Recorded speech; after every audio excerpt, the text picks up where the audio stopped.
Lesson 166. I am entrusted with the gifts of God. All things are given you. God's trust in you is limitless. He knows his Son. He gives without exception, holding nothing back that can contribute to your happiness. And yet, unless your will is one with his gifts are not received.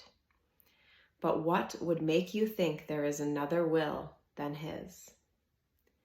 Here is the paradox that underlies the making of the world.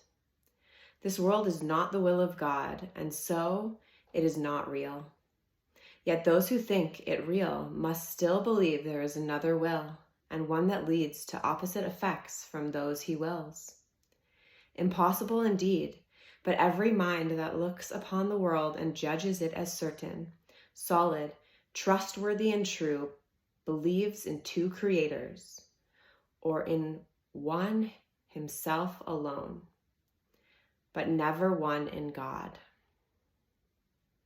The gifts of God are not acceptable to anyone who holds such strange beliefs. He must believe that to accept God's gifts, however evident they may become, however urgently he may be called to claim them as his own, is to be pressed to treachery against himself. He must deny their presence, contradict the truth, and suffer to preserve the world he made. Here is the only home he thinks he knows. Here is the only safety he believes that he can find. Without the world he made, is he an outcast, homeless and afraid. He does not realize that it is here he is afraid indeed, and homeless too, an outcast, wandering so far from home, so long away, he does not realize he has forgotten where he came from, where he goes, and even who he really is. Yet in his lonely, senseless wanderings, God's gifts go with him, all unknown to him. He cannot lose them, but he will not look at what is given him. He wanders on, aware of the futility he sees about him everywhere, perceiving how his little lot but dwindles as he goes ahead to nowhere. He still he wanders on in misery and poverty, alone though God is with him, and a treasure his so great that everything the world contains is valueless before its magnitude. He seems a sorry figure, weary, worn, in threadbare clothing, and with feet that bleed a little from the rocky road he walks. No one but has identified with him, for everyone who comes here has pursued the path he follows and has felt defeat and hopelessness as he is feeling them.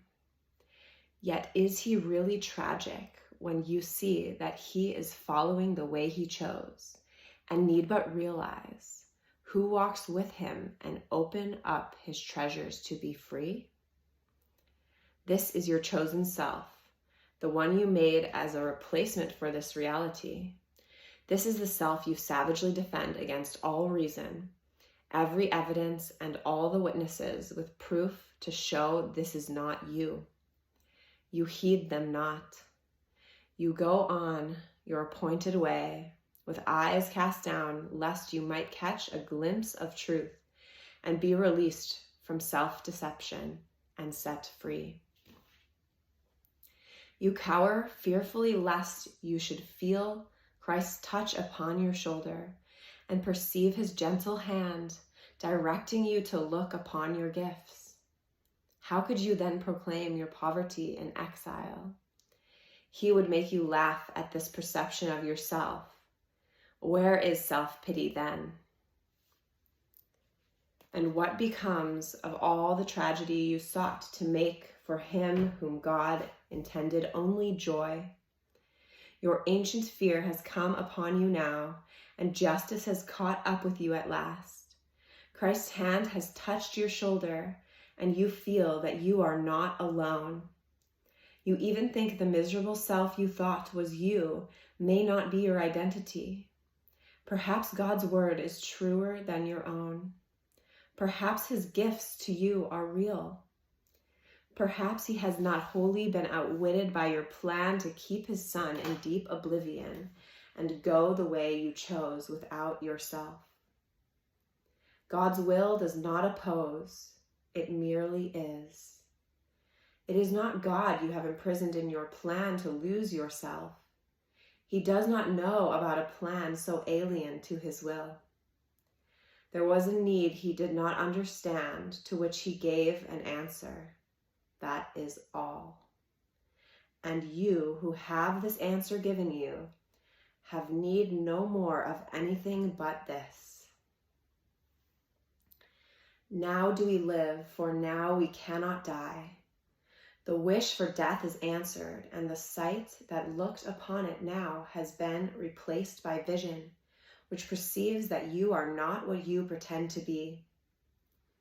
One walks with you who gently answers all your fears with this merciful reply, "It is not so." He points to all the gifts you have each time the thought of poverty oppresses you, and speaks of his companionship when you perceive yourself as lonely and afraid. Yet he reminds you still of one thing more you had forgotten, for his touch on you has made you like himself. The gifts you have are not for you alone. What he has come to offer you, you must now learn to give. This is the lesson that his giving holds, for he has saved you from the solitude you sought to make in which to hide from God. He has reminded you of all the gifts that God has given you. He speaks as well of what becomes your will when you accept these gifts and recognize they are your own. The gifts are yours, entrusted to your care, to give to all who choose the lonely road you have escaped. They do not understand. They but pursue their wishes. It is you who teach them now, for you have learned of Christ. There is another way for them to walk. Teach them by showing them the happiness that comes to those who feel the touch of Christ and recognize God's gifts. Let sorrow not tempt you to be unfaithful to your trust.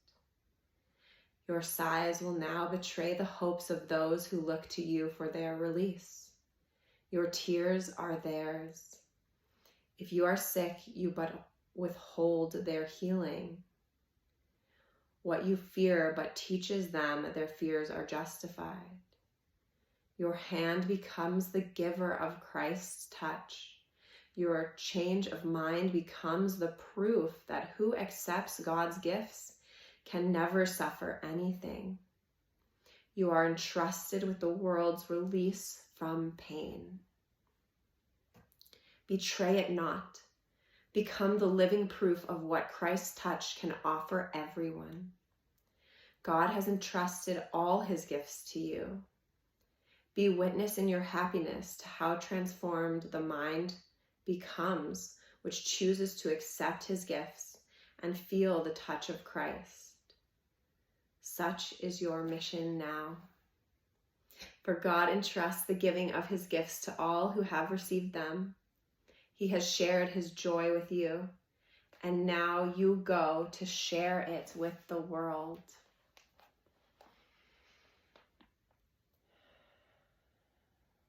Breathing in this frequency of God's love, trust, and joy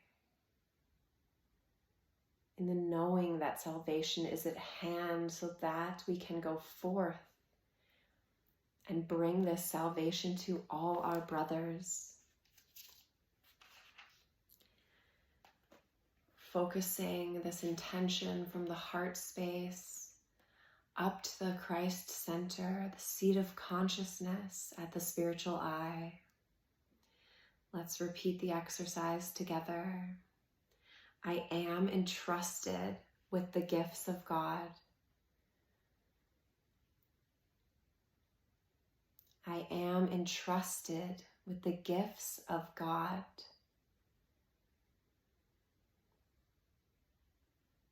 I am entrusted with the gifts of God. And when we claim the Christ consciousness as ours, anything is possible. And we share the miracles of this truth, of the Christ, with all whom we meet. So bring this affirmation into your day, into your meditation, into all those you think of today, and see them as whole, and see them as healed, and see them in the joy and in the love and in the peace of the Christ. I am entrusted with the gifts of God, and I share them with the world. Blessings and love to all. Joy to all who share this gift. We give thanks for the opportunity. We give thanks.